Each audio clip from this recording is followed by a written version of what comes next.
It was supposed to be a fun night with friends, pizza movies, and ghost stories, but when we pulled out the Ouija board, everything changed. The board moved on its own, spelling out a warning none of us were prepared for. There were 5 of us at my friend Jake's house that night. Me, Jake, Sarah, Mike, and Lily. We'd known each other since middle school, and sleepovers were our thing. Jake's parents were out of town, so we had the place to ourselves. We started with the usual stuff, ordering pizza, watching some cheesy horror flicks, and telling ghost stories. But something felt off. The house seemed colder than usual, and I kept hearing weird noises. When Jake suggested we use the Ouija board he found in the attic, we all laughed. We thought it was just a dumb game. Boy, were we wrong. The Ouija board's chilling message. At first, we were all rolling our eyes as Jake set up the Ouija board on the coffee table. Sarah kept making jokes about contacting her dead goldfish, and Mike pretended to be possessed, which had us in stitches. I remember thinking how cheesy it all was. We gathered around the board, placing our fingers lightly on it. "Who wants to ask the first question?" Jake said, trying to sound spooky. Lily piped up, Oh, I know. Let's ask if Mike will ever get a girlfriend." We all cracked up as Mike threw a pillow at her, but when we asked, the planchette slowly moved to yes. We all looked at each other confused. "Who's pushing it?" I asked, but everyone shook their heads. We asked a few more silly questions, getting some random answers.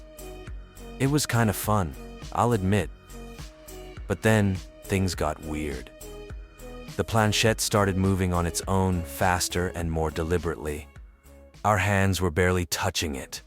My heart started racing as it spelled out, "Danger."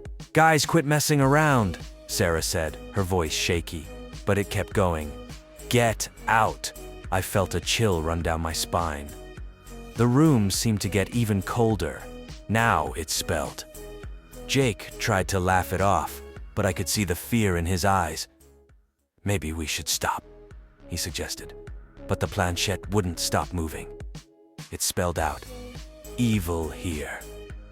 Suddenly, we heard a loud crash from upstairs. We all jumped, and Lily let out a scream. "What was that?" Mike whispered. The planchette moved again. "Basement." "Okay, this isn't funny anymore," Sarah said, her voice trembling. "Who's doing this?" But I knew deep down that none of us were moving it. Something else was. Should we check the basement?" Jake asked hesitantly. The thought made my stomach churn. What if there really was something evil down there? What if the Ouija board was actually trying to warn us? As we sat there frozen in fear, we heard another crash, this time closer. And then footsteps escalating paranormal activity. As we sat there frozen in fear, the footsteps grew louder. They were coming down the stairs. I remember my heart pounding so hard I thought it might burst out of my chest. We all looked at each other, panic in our eyes. Suddenly, a vase flew off the shelf and smashed against the wall. Lily screamed, and we all jumped up. "What the hell is going on?" Mike yelled. I couldn't believe what I was seeing. The furniture started shaking. Picture frames fell off the walls and the lights flickered on and off. It was like something out of a horror movie, but this was real, too real. Sarah tried to rationalize it. "Maybe it's just an earthquake," she said, her voice shaking, but we all knew it wasn't. Out of nowhere, a dark shadow appeared in the doorway. It was tall, almost touching the ceiling, and it seemed to be moving towards us. I couldn't move. I couldn't breathe. Jake grabbed my arm. "We need to get out of here, now." We ran for the front door, but it wouldn't budge. It was like something was holding it shut. We tried the windows, but they were stuck too. We were trapped. As we huddled together in the living room, Jake's phone buzzed. It was a news alert. His face went pale as he read it out loud. "Guys, it says there was a mass murder in this house. 50 years ago, a family of 5 was killed. In the basement." My blood ran cold. The Ouija board's message flashed in my mind. Evil here, basement. Suddenly, the basement door flew open with a bang. A cold wind rushed out, carrying with it the smell of decay. And then we heard it. A low guttural growl coming from the darkness below. We all started screaming and crying. Sarah was hyperventilating. Mike was trying to break a window with a chair, but nothing worked. The shadow figure appeared again, closer. This time I could almost make out a face, if you could call it that. It was distorted, twisted in a way that made my skin crawl. As it reached out towards us, I realized with horror that this sleepover was about to become our worst nightmare, and there was nothing we could do to stop it. The terrifying truth unveiled.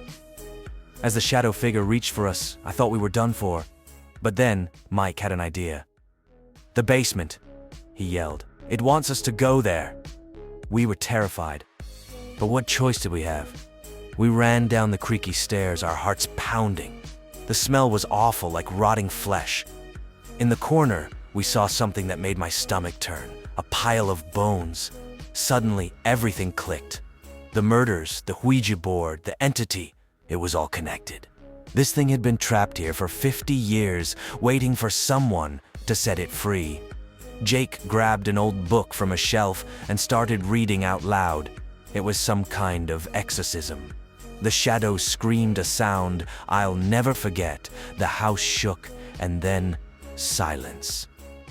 We ran out, promising never to speak of it again. But sometimes I still wake up smelling decay.